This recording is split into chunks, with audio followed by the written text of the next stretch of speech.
Face à l'Afrique reçoit aujourd'hui M. Alpha Amadou-Sy, un grand écrivain sénégalais.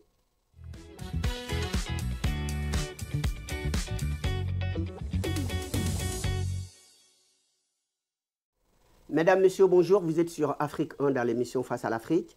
Nous recevons aujourd'hui un grand écrivain sénégalais, M. Alpha Amadou-Sy, philosophe et écrivain. Bonjour, M. Sy. Bonjour, M. Karasoli. Merci d'avoir accepté notre invitation. Donc, avant de parler de vos livres et également surtout du dernier que vous avez dédié à Ousmane Sembène, que le monde entier connaît, eh bien, je vous demande de bien vouloir vous présenter à nos téléspectateurs. C'est à moi de vous remercier d'abord, de remercier votre équipe. Et j'ai vu qu'il y a un très bel décor et face à l'Afrique, ça m'a fait frémir vraiment. Je suis professeur de philosophie. J'ai enseigné la philo au lycée Faidherbe pendant une trentaine d'années. J'ai été aussi formateur. Et à mes heures perdues, je me suis exercé à l'écriture. Actuellement, je suis le président de la Communauté africaine de culture pour la bonne sécurité de la littérature africaine. C'est un peu le démembrement de ce qu'on appelait avec Alioune Diop la SAC, Société africaine de culture, qu'on a modernisé. Et bon, je suis le serviteur de cette association. Et voilà, je vis de la culture. Très bien, donc vous êtes de passage à Paris en ce moment. Vous avez donc écrit ce livre, surtout ce dernier. Nous allons d'abord parler de tout ce que vous avez écrit de vos œuvres, parce que vous en avez écrit beaucoup. Donc, l'écriture, c'est une passion ou bien vous êtes issu d'une famille d'écrivains? Non, ma famille est pratiquement illettrée en langue française, parce que c'est des arabisants. Mais moi, comme tout Africain, j'ai croisé la langue française au lycée. J'ai lu beaucoup d'auteurs et avec le temps, je me suis senti dans le devoir de penser l'Afrique et d'apporter ma modeste contribution. L'écriture a cette valeur de vous permettre de participer sans être forcément organisé dans une structure laquelle a souvent des limites. Donc, je dis que l'Afrique, il faut la penser. Penser son hier, son présent et son demain. Et je crois que la réflexion a un rôle escalité pour le développement de l'Afrique. C'est pourquoi, à mes heures perdues, comme je l'ai dit, je me suis exercé et je n'ai pas de limite dans la mesure où la philosophie, qui est pour moi un moyen fondamental pour investir tous les ordres du savoir, m'autorise à réfléchir sur la politique, l'anthropologie, la science, la démocratie, et j'en passe. Donc, un peu, si vous lisez mes textes, je crois que j'en ai une vingtaine, c'est un melting pot. C'est ce regard qui me permet de prendre un recul et de relire des travaux, de prendre en charge des matériaux pour mieux les investir pour que l'Afrique, évidemment, se développe. Alors, avant qu'on parle de ce livre, et donc vous venez de dire que vous avez écrit une vingtaine de livres, donc, sur différents thèmes. Donc, vous-même personnellement, quel est celui qui est beaucoup plus pertinent pour vous et qui vous a plus passionné? J'avoue que je ne sais pas. C'est comme si on avait des enfants, on les aime au même titre, et ça dépend des enjeux. C'est en général le lecteur qui choisit. Vous savez, il y a une anecdote, c'est Ousmane qui a sorti un film sur Galwar, un très bon film. On a un ami à nous qui s'appelle Boubo Diop, qui lui a dit, mais Ousmane Sembène, comment faire pour que les gens vraiment prennent compte de votre film et le réalisent? Il dit, non, moi, mon rôle, c'est de réaliser, de créer. Maintenant, le reste, ça vous revient. Donc, je crois qu'il y a une critique qui doit s'instaurer. Et d'ailleurs, c'est un problème important, parce qu'en tout cas, chez nous, on en souffre. Les critiques littéraires, ça n'existe pas, parce que quand vous critiquez, on dit vous êtes méchant. Je crois que pour que l'art avance, la littérature, il faut des critiques littéraires. Il revient maintenant d'apprécier, de voir les limites, de voir en tout cas, d'apprécier de manière générale. Donc, ces enfants-là, je les aime au même titre. Alors, donc, nous allons revenir sur le dernier, donc, qui est Ousmane Sembène, que je montre à la caméra. Donc, un livre extrêmement magnifique, on peut dire, parce que Sembène Ousmane c'est un dramaturge. Donc, vous l'avez fait à son image, en effet. Et donc, pourquoi vous avez donc choisi d'abord Sembène Ousmane? J'ai toujours pensé à réfléchir sur des personnages qui ont accompagné mon adolescence. Parce que nous, au lycée, on avait au programme les bouts de bois de Dieu. Il y avait Bakayoko, qui est le personnage emblématique sur lequel on peut revenir. Ensuite, j'ai lu Germinal. J'ai été séduit par Étienne Lantier. J'ai lu aussi Ma mère, Massoum Gorgui, avec Paul Vlasov. Alors, j'ai dit, voilà trois dirigeants du monde ouvrier qui sont dans des mondes différents, mais qui, en dernière instance, ont le même objectif et sont dans la même ligne idéologique. Évidemment, le temps ne me l'a jamais permis, mais avec l'évolution, j'ai été invité au Maroc lors d'un colloque sur les arts en Afrique, là où j'ai fait un texte. Mais finalement, j'ai dit, bon, au lieu de faire du bout de texte, mieux vaut approfondir la réflexion et systématiser tout ce que je pense de Sembène et le proposer à un public, à des lecteurs. Voilà comment cet enfant est né. Alors, Sembène Ousmane a fait son époque, il avait fait des films, il a écrit aussi beaucoup de livres, de bouquins. Et aujourd'hui, même à l'heure actuelle, ces idées, nous les voyons sur le terrain. Donc, est-ce qu'aujourd'hui, vous pensez que Sembène Ousmane c'était un précurseur, quelqu'un qui voyait beaucoup plus loin? Le paradoxe, c'est que l'artiste ne fait pas son époque, au sens où dit André Morlot que l'art est un antidestin. Donc, dans le texte de Sembène, nous y revoyons nos propres problèmes. L'exemple que je donne dans le livre, d'ailleurs, en dernière position, c'est la question de l'aide. Si vous avez vu Gelwar montre comment l'aide pervertit les Africains, le livre de la corruption. Et quand Trump a choisi de couper net l'aide de l'Amérique aux pays du tiers-monde, il y a eu un grand débat. Ce débat, je ne dis pas que Sembène l'a tranché, mais Sembène a eu le mérite d'anticiper sur la question et de montrer que l'Afrique doit impérativement se prendre en charge. Et un peuple qui ne vit qu'en tendant la main est un peuple condamné par l'histoire. Donc, je réalise que toutes les questions que Sembène a abordées, comme vous l'avez dit, c'est des questions ouvertes sur le monde contemporain. Et en cela, il est précurseur, parce qu'il a eu l'intelligence et la lucidité d'anticiper sur des questions qui sont les nôtres. Mieux, le grand débat qu'il a mené sur Thiaroye 44, la petite histoire, quand Sembène a osé publiquement parler de Thiaroye 44, en indexant du doigt la France. En plus, à l'époque, c'était tabou. Personne n'en parlait. C'est ça que je voulais vous dire. Quand il a sorti le film à Dakar, l'ambassadeur de France au Sénégal a boudé la cérémonie. Mais voilà la France qui dit aujourd'hui, oui, le débat est ouvert, avec les limites que nous connaissons, mais donc c'est peut-être 50 ans après, ce qu'il a osé dire et faire, pas se réalise, mais devient une question fondamentale. Et comme vous l'avez dit, le tabou est levé. Pas entièrement, mais il a eu, c'est ça être un créateur, c'est ça être un pionnier. Il a eu le courage et même la lucidité de poser des questions qui sont nos questions à nous aujourd'hui. Et c'est pourquoi il y a une actualité de Sembène. Je donne l'exemple de l'aide, je ne voulais pas de l'immigration, parce que pour la petite histoire, Sembène fait partie des premiers immigrés clandestins. Oui. parce qu'il a été maçon, il a été mécanicien, mais quand il a pris le bateau clandestinement pour venir à Marseille, ayant arrêté ses études pour avoir giflé son maître, mais il n'avait pas le choix. N'ayant aucune formation, il devient docker. C'était un révolté. Un révolté qui devient docker. Mais comme on dit chez nous, à quelque chose est bon, parce qu'il a été docker, il s'est fracturé la colonne vertébrale, il ne pouvait plus être docker. Il s'est transmuté en écrivain, en fréquentant les syndicalistes de la CGT, en fréquentant le parti communiste français. Et voilà, il dit que maintenant, il est séduit par le griot. Et pour être griot, il a deux façons d'être griot. Un écrivain et un cinéaste. Donc, finalement, il est devenu... les deux. Les deux. Les deux. En effet. Alors, donc, on a fêté le centenaire donc, de Sembène Ousmane. Et aujourd'hui, donc, comme on dit, ces œuvres sont plus que d'actualité. Hein. Et aujourd'hui, vous les philosophes, aujourd'hui, et quel message avez-vous à faire passer auprès de la jeunesse, du public, et pour que, par exemple, l'art reste vivant? Le message est double. Personne ne peut penser à notre place. Et si vous réalisez ce qui s'est passé en Afrique ces dernières années, c'est les autres qui nous disent ce qu'on doit faire. L'exemple le plus patent, le plus scandaleux, c'est les politiques imposées par la FMI et la Banque mondiale. Et enfin, 20 ans après, on se dit, oui, on s'est trompé. Donc l'Afrique doit penser elle-même. Ça ne veut pas dire qu'elle doit s'enfermer, mais elle doit s'ouvrir, mais s'enraciner.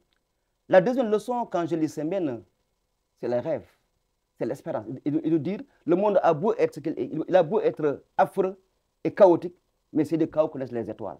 Donc quand vous regardez les films de Sembène ou bien ses livres, il décrit une Afrique malade, il décrit une Afrique déchiquetée. Mais chaque fois, il met à la fin du film celui qui porte l'espoir. Et souvent, c'est les enfants ou c'est les femmes. Donc, ce rapport, Sembène nous dit de croire en nous-mêmes.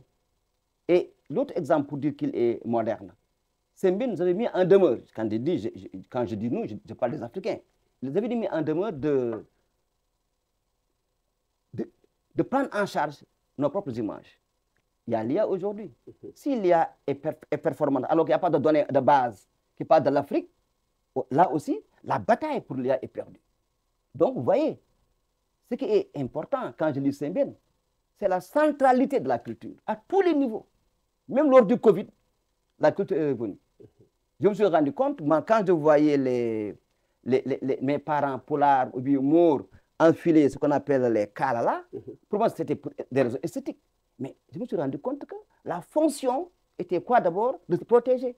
À quel enseigne qu'on a pu dire, vrai ou faux, que si les ravages attendus en Afrique sur le Covid n'ont pas eu lieu, c'est parce que, dit-on, hein, d'abord, les Africains étant musulmans, beaucoup étant musulmans, il y avait beaucoup d'ablutions, et aussi les cas qu'ils avaient, parce qu'en fait, le masque qu'on portait renvoyait un peu à ça. Oui. Donc, c'est comme s'il y avait une prédisposition. Et vous voyez ici une articulation entre un objet qui apparemment a une fonction esthétique, mais qui en réalité nous protège.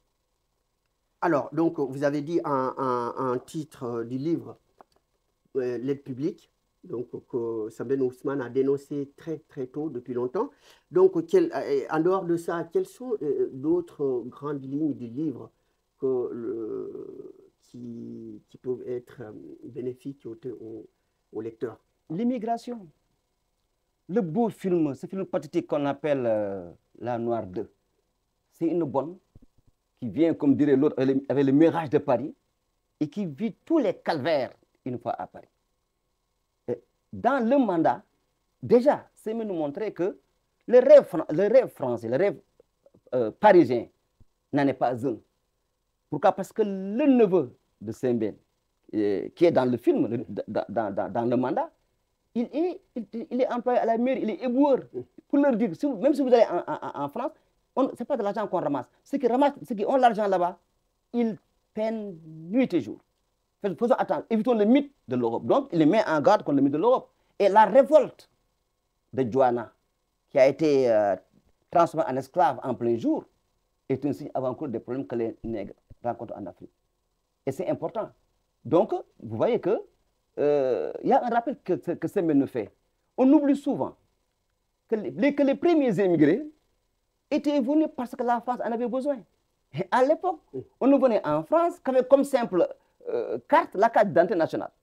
Ensuite, il y a eu le visa, et le visa est devenu dans des conditions draconiennes. Mais c'est l'Europe, plus ou moins prospère, qui a encouragé la dynamique de Sarah Kholé vers l'Afrique, et la même Europe qui jette l'attention sur les émigrés, oubliant le rôle qu'ils jouent dans l'économie, même aujourd'hui, dans l'économie occidentale. Donc, et à votre avis, l'immigration, c'est positif ou c'est négatif? Et pour qui?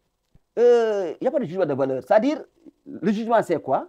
À l'analyse, l'anathème qu'on jette sur l'immigration ne tient pas debout. Pourquoi? Même les économistes ont montré l'apport des immigrés dans le développement économique, même en France ou en tout cas en Occident. Donc, la question, elle est abordée avec plus de passion que de raison. Donc, ce que je dis, moi, le maître mot, il nous faut réfléchir. Parce que les peuples ne peuvent pas ne pas aller en interconnexion. D'ailleurs, la preuve, quand les Noirs viennent en Afrique, c'est des émigrés, mais quand les Blancs vont en Afrique, c'est des expatriés. Le terme change. Oh, c'est la même réalité. Donc, c'est pour dire que on n'a pas à se faire la part belle. On est obligé de dialoguer. Et ce que disent les jeunes générations, que ce soit au Sénégal avec Diomaye ou Sonko, que ce soit même les jeunes militaires, il faut revoir les termes de rapport entre l'Occident et l'Afrique. Il faudrait qu'on pense à quoi? À un ordre qui puisse reposer sur la logique du gagnant-gagnant. Mais aucun peuple ne peut s'enfermer sur lui-même. Mais aujourd'hui, on doit apprendre. Pourquoi? Parce que, comme disait Cheikh Hamidou Kane, hélas, l'Occident est possédé. Et le monde s'occidentalise. Et c'est la fin, ajoute-t-il, de l'ère des destinées singulières. On a la même destinée. Ce qui se passe en Ukraine, à Gaza, de loin ou de près, ça nous concerne. Si aujourd'hui les djihadistes bloquent les camions de carburant qui vont au Mali quittant le Sénégal, l'économie malienne, l'économie sénégalaise, l'économie ivoirienne, c'est des économies affectées. Donc, aucun peuple n'a intérêt que l'autre souffre. On doit se parler. On doit être capable de s'écouter, de s'entendre et ensemble d'avoir l'horizon en perspective. Alors, vous êtes professeur de philosophie. Aujourd'hui, on va parler aussi un peu de l'école, hein, en Afrique et particulièrement au Sénégal. Avant, c'était les filières littéraires qui étaient privilégiées. Aujourd'hui, les observateurs considèrent que, ou les spécialistes considèrent que l'école n'est plus adaptée à la réalité actuelle, surtout en matière d'emploi. Et en tant que professeur de philosophie, est-ce que vous pensez qu'on doit négliger aujourd'hui la philosophie et puis former les jeunes à des métiers pratiques? Très bien. C'est le terme qui me fait sourire, l'emploi. Aujourd'hui, tout est posé en termes d'employabilité. Mais quel est le danger? Les autres vont penser à notre place et nous, on ne va faire qu'appliquer. Évidemment, l'école, originellement, a des problèmes. Pourquoi? Parce que dans sa conception originelle, il ne répondait pas aux besoins des Africains, mais c'était vraiment le besoin de l'Occident. Ça, c'est sûr. Il est évident qu'on doit réarticuler l'école, éliminer l'école et la vie. Mais ce mythe de la science, sur lequel était tombé mon doyen, je le taquinais souvent, Paulin Ontundi, quand il s'écrit, il dit oui, l'Afrique a plutôt besoin de science que de philosophie. C'est une erreur. Dans la mesure où la philosophie nous permet de penser le monde. Et aujourd'hui, on s'est même rendu compte que les littéraires étaient les plus à même, les plus aptes à faire face à la crise que les mathématiciens. Donc, au lieu de créer une dichotomie, une hiérarchie entre les savoirs, il faut organiser les savoirs et mettre au cœur de ces savoirs pour qu'ils soient complémentaires. Absolument. Absolument. Il faut que ça soit complémentaire. On produit beaucoup. On ne se nourrit pas. Il y a une question fondamentale. Ça veut dire quoi? Ça veut dire qu'il y a deux choses à articuler. D'une chose, il y a la production, mais il y a une question fondamentale, la distribution des richesses. Et aujourd'hui, le monde entier en souffre, que ce soit en France ou ailleurs. On met l'accent plus sur les institutions républicaines, sur le vote, sur le gouvernement, que sur le bien-être des populations. Et ce qui se passe au Maroc est révélateur. Ce qui se passe à Madagascar est révélateur. Mais aussi la crise du gouvernement français aujourd'hui n'en est pas moins révélatrice du rapport entre l'idéal démocratique et une question fondamentale, la perversion de ce qu'on appelle la culture présidentialiste. Ça pose un problème et on vit ça en France. Alors, est-ce qu'aujourd'hui, selon vous, l'Afrique doit commencer par quoi pour amorcer son développement, son décollage? Réfléchir. On ne peut pas déléguer le savoir. On ne peut pas déléguer le savoir. On l'a délégué à l'écriture. On l'a délégué au... On ne peut pas commencer par l'industrie, l'agriculture, et l'éducation, la santé. Non, c'est réfléchir. Je ne prendrai pas la part des experts. Mais en réfléchissant, chacun verra le domaine qui est le sien. Et la philosophie a ce pouvoir d'articuler les savoirs, de redistribuer les champs de réflexion et de dire maintenant en fonction d'une ligne déterminée. Ce n'est pas pour rien, monsieur, qu'on parle de vision. Quand on a la vision, à partir de la vision, on se répartit les tâches. Moi, je ne suis pas économiste. Mais à partir du moment où il y a une vision, chacun maintenant, par rapport à l'expertise qui est la sienne, va articuler la vision et ses compétences.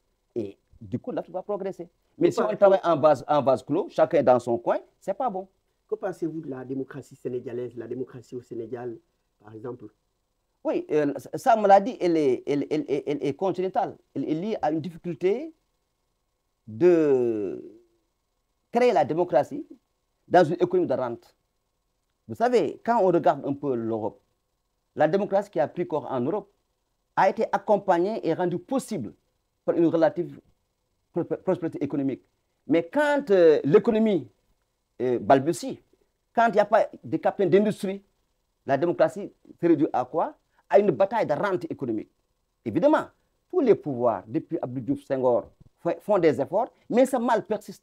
Et je l'ai dit et je l'ai écrit, mon avant-dernier ouvrage porte d'ailleurs sur ça. Je montre que cette démocratie, ce n'est pas parce qu'on n'aime pas ou on ne veut pas, mais c'est que les conditions économiques posent problème. Donc, ce qu'on appelle créer les capitaines d'industrie, faire un effort pour développer l'emploi et l'économie, c'est important pour que la démocratie puisse avoir. Parce que qu'est-ce que la démocratie en Europe ou bien en Amérique?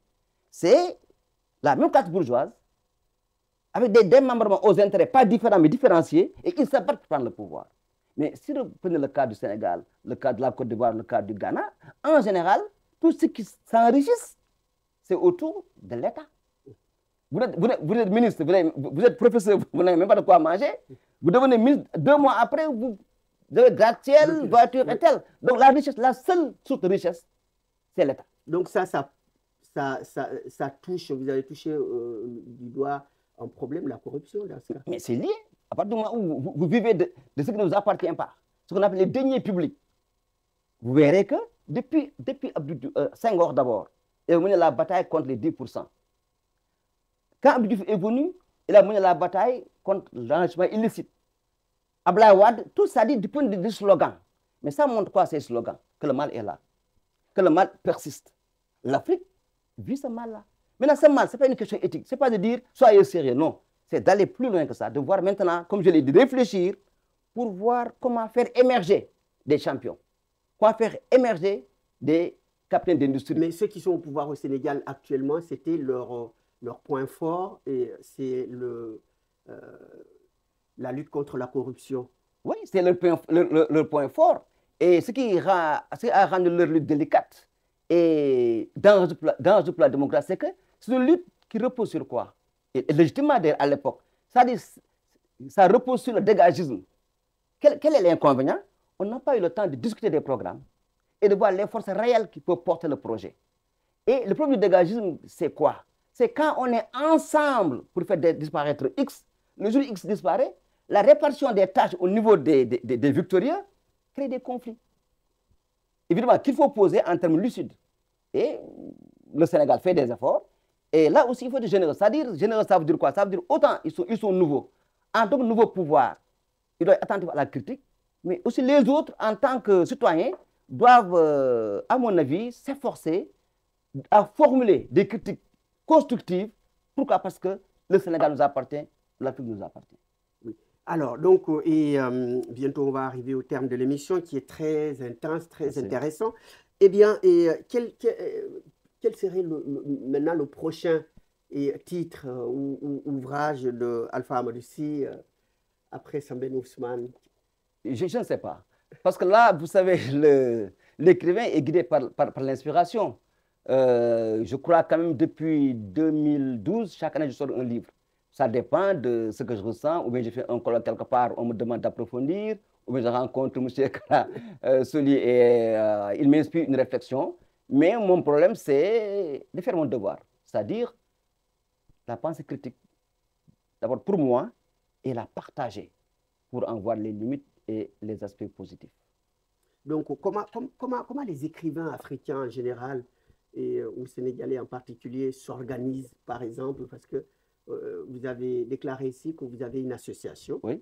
Et donc, c'est quoi la vocation de cette association et son but? Oui, l'association organise des colloques en mettant l'accent sur ce que les Africains ont de commun en général. C'est l'héritage de Alioune Diop, dont tout le monde connaît la philosophie de rassemblement. On a aussi l'association des écrivains sénégalais. Là, comme c'est clair, c'est les écrivains qui sont réunis. L'association est dirigée par notre ami, le président Fodé. Donc, ça permet de préparer, par exemple, ces temps-ci, on prépare le Forum national du livre 17-18 octobre prochain. Ils s'impliquent et chaque année, il y a des activités que les écrivains organisent, que ce soit le 7 novembre, le jour de l'écrivain africain ou des dédicaces de livres. En tout cas, ça permet d'avoir des activités très denses et de rassembler les écrivains et de les aider à composer ensemble et à voir ensemble comment envisager l'avenir. Est-ce que vous croyez que les pouvoirs publics vous écoutent? Ah, ils nous écoutent. Ils nous écoutent. Mais ils peuvent nous écouter mieux et davantage. J'ai eu l'honneur de faire une leçon inaugurale lors du dernier festival du livre à Dakar, où je montrais que je donne un exemple, le livre coûte cher. Ouais. Pour amortir le prix, l'État doit faire un effort. Et je vous dis que l'État investit beaucoup d'argent dans l'édition. Ça, je vous dis, même si c'est mal réparti. Pourquoi mal réparti? Parce que dans l'argent injecté par l'État, la portion sanguinée revient à l'écrivain. Donc, je dis qu'il est important que l'État fasse un effort. Un livre, quand vous le vendez à 15 000 francs, ça coûte très cher. L'éditeur, qui est aussi un homme, qui est un financier, qui est un commercial, Il ne peut pas vendre ça à perte. Il veut avoir sa part. Oui, pour qu'il ait sa part, pour qu'il ne fasse pas les frais de cette générosité, il faut que l'État lui donne les moyens en amortissant le coût de l'impression et là, les livrer dans des conditions pour mieux vendre. Donc, la chaîne du livre doit être revue et on verrait dans quelles conditions on pourrait amener l'écrivain, non pas à vivre de son travail, mais de temps en temps, à s'acheter un cadeau, quoi. C'est ma question d'ailleurs. Est-ce que l'écrivain vit de sa plume? Il y en a qui vivent, mais pas, je ne vis pas de ma plume. Moi, je vis de mon travail en tant que retraité. Et donc, c'est une passion. L'encadrement de... Non, c'est un devoir.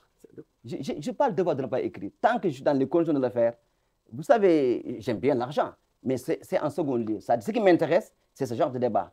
Vous avez été assez généreux pour que spontanément m'inviter à ce débat.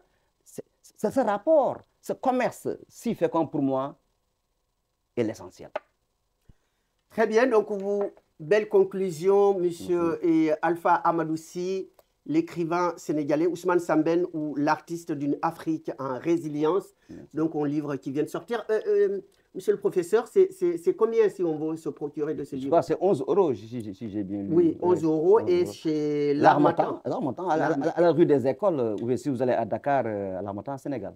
Très bien, donc vous voyez le livre très bien fait, un livre, la couverture super bien fait. Et la belle préface de M. Ibrahima Wan, qui actuellement est le PCA du Musée de civilisation noire et il enseigne à l'université. D'accord. Donc, Dakar. Donc celui qui a fait la préface, le professeur Ibrahima Wan. Voilà. Très bien. Eh bien, donc voilà le livre, vous pouvez l'avoir donc chez L'Harmattan, vous pouvez le lire, c'est extrêmement intéressant. Eh bien, monsieur le professeur, je vous donne le mot de la conclusion face à la caméra. Oui, mais il faut vous encourager. Parce qu'on doit entendre la voix de l'Afrique. Le combat que menait Alioune Diop, c'est la présence des Africains. Et ce combat qui est le vôtre, il faut le continuer. J'imagine que ce n'est pas facile, mais c'est important parce qu'il faut que l'Afrique soit... Il faut d'abord que l'Afrique soit entendue. Il faut que les Africains aient les moyens de se parler. Et en général, on vient à Paris, on n'a même pas où intervenir. Je me rappelle, il y a des écrivains qui viennent au centre de Paris, mais c'est pour être comme des clients, quoi. Parce qu'on n'a rien prévu pour eux. Or, votre structure, déjà, c'est encourageant de dire, oui, quand vous irez à Paris, vous serez accueillis par Karasoli, qui va vous donner l'espace pour échanger. Je vous encourage, je vous félicite et je vous remercie fort vivement. Merci, professeur. Merci. Donc, nous vous remercions d'avoir suivi cette émission. Je remercie la régie avec Faisal Sidiki. Je remercie le PDG de la chaîne, Hamza Taj. Et je remercie vous, les téléspectateurs qui nous suivent depuis très longtemps sur Afrique 1 dans l'émission Face à l'Afrique.